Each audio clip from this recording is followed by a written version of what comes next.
आज का हमारा टॉपिक है एटॉमिक एंड न्यूक्लियाई के कुछ इंपॉर्टेंट न्यूमेरिकल्स जो कि कॉम्पिटिटिव एग्जाम के पॉइंट ऑफ व्यू से बहुत ही ज़्यादा इंपॉर्टेंट है।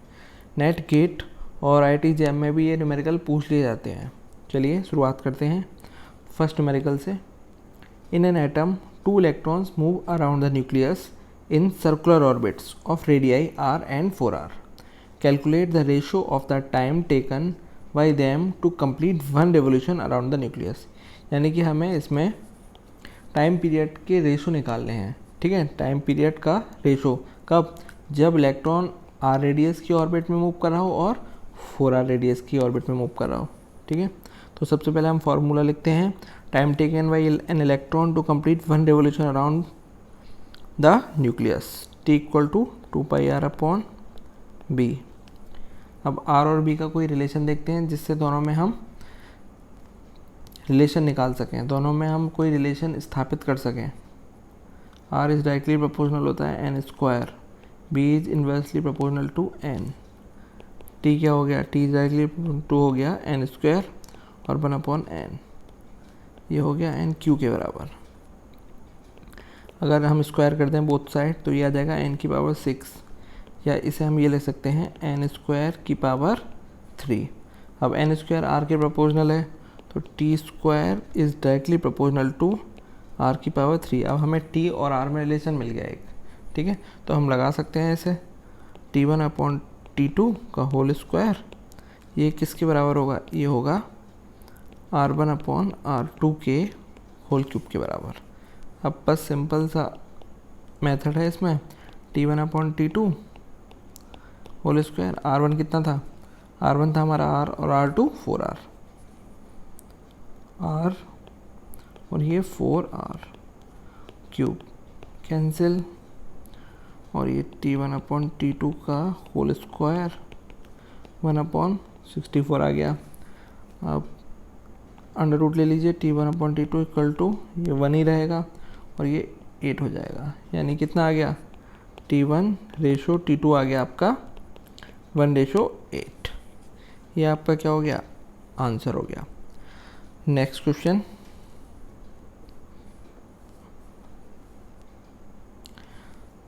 The first member of warmer series of hydrogen spectrum has a wavelength 6563 angstrom.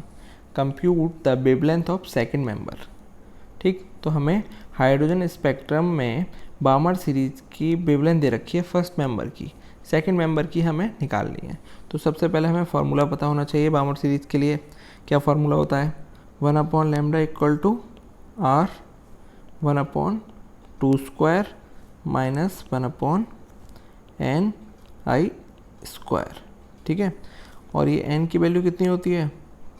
2 के बाद वाली वैल्यू होगी। पहले मेंबर के लिए 3, दूसरे के लिए 4 और तीसरे के लिए 5। ठीक, तो for first member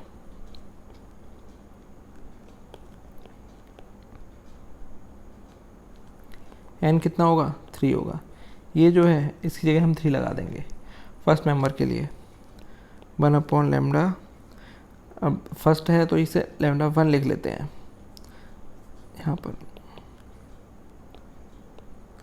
1 upon 4, 1 upon 3 लगाया, 3 3 9,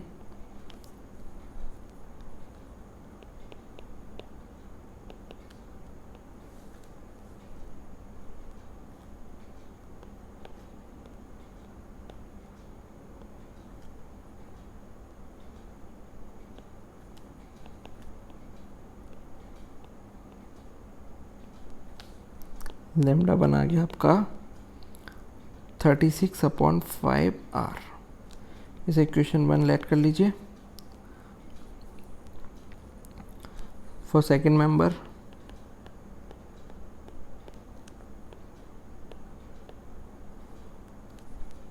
N I equal to 4, 1 upon lambda 2 equal to r 1 upon 2 square minus 1 upon 4 square.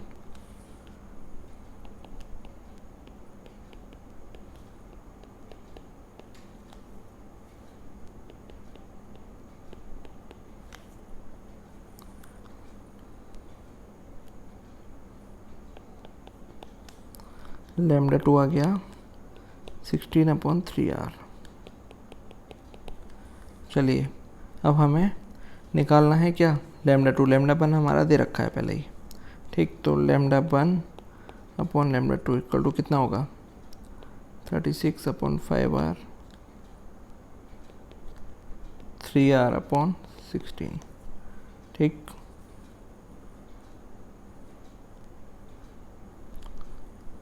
λ1 है हमारा 6563, λ2 हमें निकालना है, r से r कैंसिल,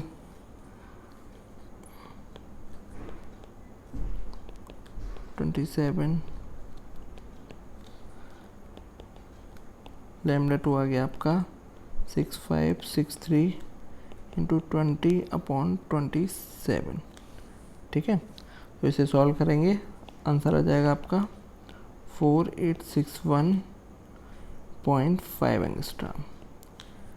ये हमारी रिक्वायर्ड वेवलेंथ है, किसके लिए, बामर सीरीज के सेकंड मेंबर के लिए, ठीक है, λ2।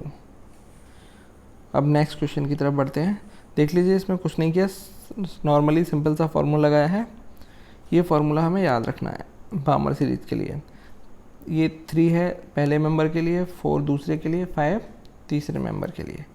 नेक्स्ट क्वेश्चन,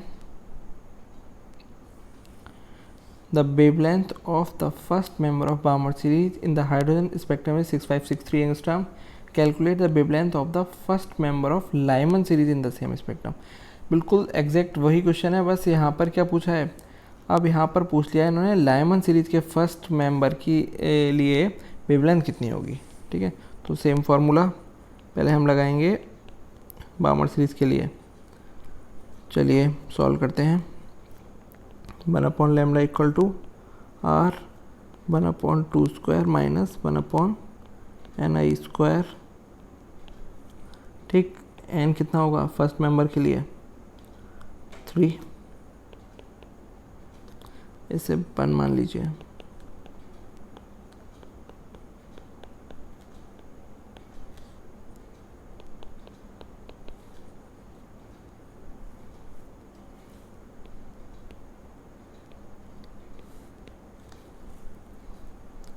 λ1 निकल के आ गया, अभी निकाला है 36/5r। इक्वेशन 1। अब लाइमन के लिए लगाते हैं। लाइमन के लिए क्या फार्मूला होता है,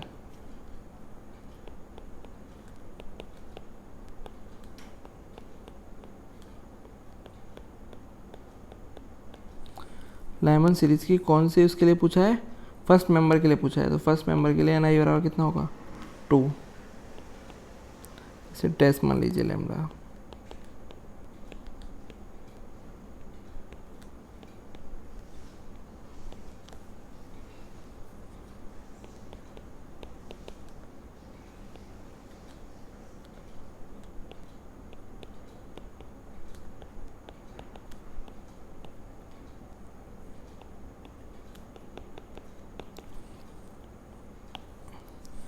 अब λ1/λ' equal to 36/5r into 3r/4, r से r कैंसिल,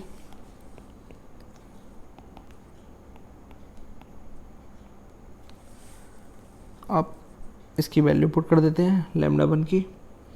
6563 एंगस्ट्रॉम है, तो λ' आएगा आपका 6563 इंटू 5/27। सॉल्व करेंगे, आ जाएगा 1215 एंगस्ट्रॉम। ये आपका आंसर हो गया। ये क्या है, ये है लाइमन सीरीज के फर्स्ट मेंबर की वेवलेंथ। चलिए नेक्स्ट क्वेश्चन की तरफ बढ़ते हैं। अगला क्वेश्चन है, calculate the wavelength of second member of Lyman series given Rydberg constant equal to 1.0967 into 10⁻7 metre inverse. ये बहुत ही सिंपल क्वेश्चन है। नॉर्मली आप फार्मूला लेंगे, उसमें लगा देंगे वैल्यूज़, ठीक है। बहुत सिंपल क्वेश्चन है। फार्मूला मैं लिख देता हूँ, 1/λ equal to r 1/1² minus 1/ni², ni equal to 234, ठीक है। अब इन्होंने क्या पूछा है, सेकंड मेंबर पूछा है, सेकंड मेंबर के लिए कितना होगा, एन आपका एन होगा 3, ठीक है, for second member N I equal to 3। ये क्वेश्चन आप खुद सॉल्व करेंगे, वैल्यू लगाएंगे इस फॉर्मूले में और आंसर आ जाएगा लगभग लैम्डा इक्वल टू आएगा 1026 एंगस्ट्रॉम। सिंपल क्वेश्चन है, खुद सॉल्व करेंगे।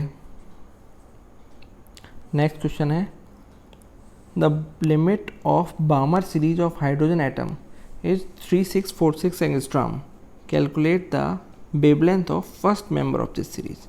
ठीक है, तो यहाँ पे सीरीज लिमिट दे रखी है। सीरीज लिमिट का क्या मतलब है, ठीक है, सीरीज लिमिट की वेवलेंथ जो होती है शॉर्टेस्ट वेवलेंथ होती है। ठीक, जब आपका ट्रांजिशन कहाँ से हो, इनफाइनाइट से हो, ठीक है, तो वो आपकी क्या हो जाएगी, सीरीज लिमिट हो जाएगी। चलिए सॉल्व करते हैं इसे। अब वेवलेंथ का सबसे पहले फॉर्मूला लिखेंगे, the wavelength lambda of the spectral line in बामर series of hydrogen atom. ऊपर लिख रखा है हमने पहले कई बार।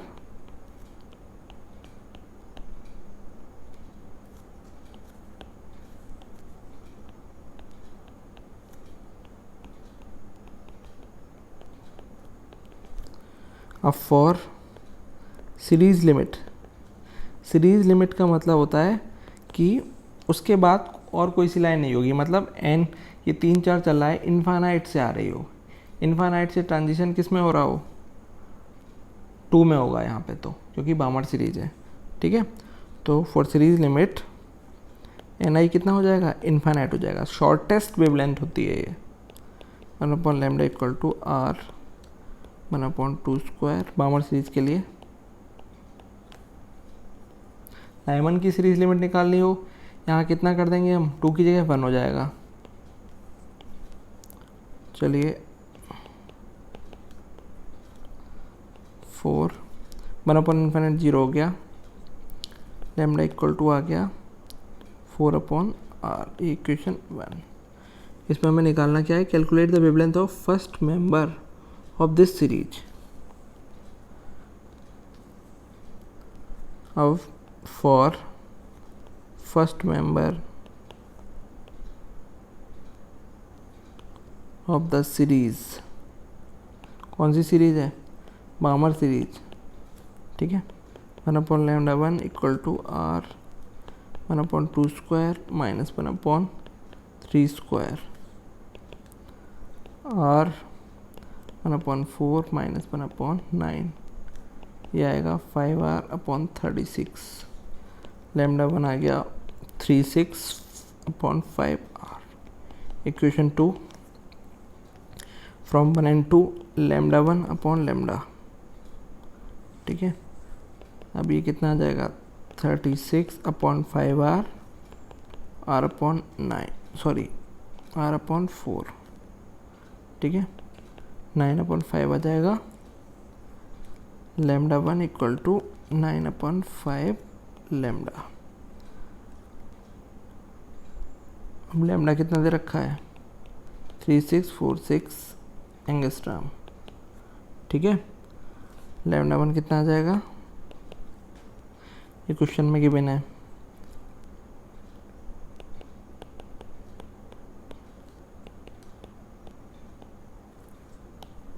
(6562.8 एंगस्ट्रॉम। ये आपका रिक्वायर्ड आंसर है। सिंपल क्वेश्चन है। नेक्स्ट क्वेश्चन की तरफ बढ़ते हैं। The ground state energy of hydrogen atom is -13.6 electron volt. If an electron makes a transition from an energy level -0.85 electron volt to -3.4 electron volt, calculate the wavelength of the spectral line emitted to which series of hydrogen spectrum does this wavelength belongs। ठीक है, तो भाई transition कहाँ से कहाँ पे हो रहा है, 0.85 से 0.34 में। ठीक है, 3.4 में। तो अब सबसे पहले हमें इसका क्या निकालना पड़ेगा, सबसे पहले हम निकालेंगे इसकी वेवलेंथ कितनी होगी। ठीक है, सॉल्व करते हैं चलिए इस क्वेश्चन को। अब energy of photon emitted is given by, कैसे निकालते हैं, h nu equal to E2 minus E1 बताया था। अगर यहाँ से कोई ट्रांजिशन हो रहा है E2 से E1 में, तो ये फोटोन निकलेगा। इसकी एनर्जी कैसे निकालेंगे, एनर्जी E2 माइनस E1 के बराबर होगी, Hc upon lambda equal to minus का 0.85 माइनस 3.4 इलेक्ट्रॉन वोल्ट, और ये आएगा आपका 2.55 इलेक्ट्रॉन वोल्ट। सॉल्व करेंगे आगे, 2.55 इंटू 1.6 इंटू 10⁻⁻19 जूल में निकाल लिया हमने इसे। लैम्डा की वैल्यू होगी Sc अपॉन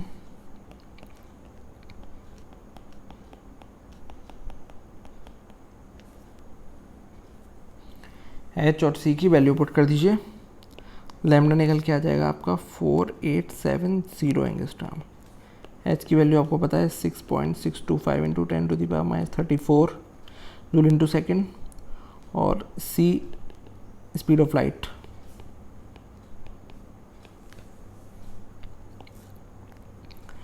अगला पार्ट था इसका कि to which series of hydrogen spectrum does this wavelength belong, मतलब किस सीरीज में ये वेवलेंथ बिलोंग करेगी। ठीक है, ट्रांजिशन ये जो हो रहा है किस सीरीज में बिलोंग करेगी, तो अभी देख लेते हैं इसके लिए।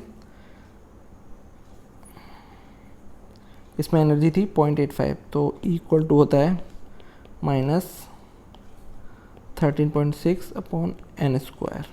ठीक है, एनर्जी हमारी आ रही है E1 कितना है इसमें, E1 है 3.4,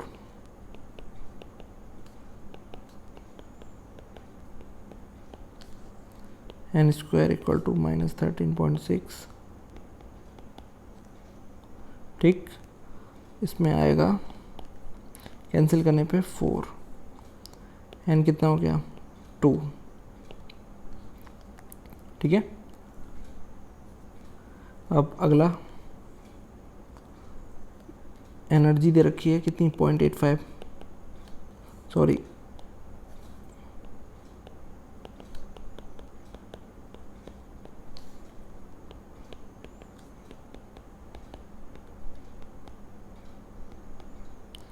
माइनस से माइनस कैंसिल, और ये जाएगा 85 वाला 4 times 16 times n square equal to 16, n equal to हो गया 4। यानी कि ट्रांजिशन हमारा कहाँ से कहाँ पे हुआ है,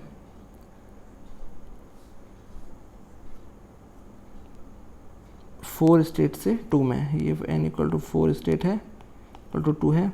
4 कौन सी वाली है, माइनस की 0.85 की, और ये माइनस की 3.4। यहाँ से यहाँ ट्रांजिशन हुआ है। ठीक है, 4 से 2 में हो रहा है। तो अब ये बताएंगे 4 से 2 में, जब 2 में होता है तो कौन सा होता है, बामर सीरीज होती है। ठीक है, अब ये बामर सीरीज की भी कौन सी लाइन है, ये भी हम बता सकते हैं। बामर सीरीज की ये दूसरी लाइन है। ठीक है, ये पहली लाइन कब होती, जब n बराबर 3 से होता। ठीक, तो ये हो गई कौन सी, दूसरी लाइन। तो हम इसका आंसर दे सकते हैं, this means that the transition takes place from n equal to 4 state to n equal to 2 state. So this wavelength lies in the Balmer series of hydrogen atom. Visual range होगी इसकी। ठीक, बामर series की कौन सा member होगा, ये दूसरा member. n बराबर 3 से होता तो पहला मेंबर होता। Next question, the ground state energy of hydrogen atom is minus 13.6 electron volt. What are the potential and kinetic energy of an electron in the third excited state? ठीक है, तो third excited state में kinetic energy और potential energy पूछी है। ठीक, तो simple formula पहले, एनर्जी का फार्मूला क्या होता है, E n equal to minus का 13.6 upon n square electron volt. ठीक है, ये नॉर्मल फार्मूला है एनर्जी का। अब इसमें हमसे ये पूछा है थर्ड एक्साइटेड स्टेट में, तो थर्ड एक्साइटेड स्टेट में n कितना होगा, n होगा 4। ग्राउंड स्टेट के लिए n बराबर कितना 1, फर्स्ट एक्साइटेड के लिए n बराबर 2, सेकेंड एक्साइटेड स्टेट के लिए n बराबर 3, थर्ड एक्साइटेड स्टेट के लिए n बराबर 4। ठीक, तो एनर्जी निकाल लेते हैं इसकी।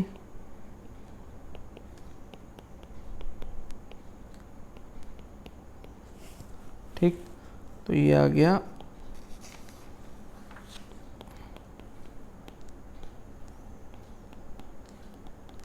माइनस का 0.85 इलेक्ट्रॉन वोल्ट। ठीक है, ये इसकी क्या हो गई एनर्जी। अब हमसे क्या पूछा है इसने, हमसे पूछा है काइनेटिक एनर्जी और पोटेंशियल एनर्जी। ठीक, तो काइनेटिक एनर्जी का सिंपल फॉर्मूला है, काइनेटिक एनर्जी भाई किसके बराबर होती है, मॉड ई, यहाँ म्यू का है, तो इसकी वैल्यू कितनी हो जाएगी 0.85 इलेक्ट्रॉन वोल्ट, यानी कि प्लस के 0.85 इलेक्ट्रॉन वोल्ट। ये आपकी क्या है काइनेटिक एनर्जी हो गई। पोटेंशियल एनर्जी में क्या रिलेशन होता है, पोटेंशियल एनर्जी इक्वल टू होती है माइनस का 2 इंटू काइनेटिक एनर्जी, माइनस की 2 इंटू 0.85 इलेक्ट्रॉन वोल्ट। ये कितना आ गया, ये आ गया माइनस के 1.7 इलेक्ट्रॉन वोल्ट। अब इसमें दूसरी चीज़ क्या पूछी है हमसे, दूसरी चीज़ पूछी है if the electron jumps to the ground state from the third excited state. ठीक है, ग्राउंड स्टेट के लिए n बराबर 1 होगा, थर्ड एक्साइटेड के लिए n बराबर 4 होगा। Calculate the frequency of the photon emitted, यानी फोटोन की हमें फ्रीक्वेंसी बतानी है। तो फोटोन की फ्रीक्वेंसी वही कैसे निकालेंगे, अभी बताया था हमने, E बराबर होता है एच न्यू।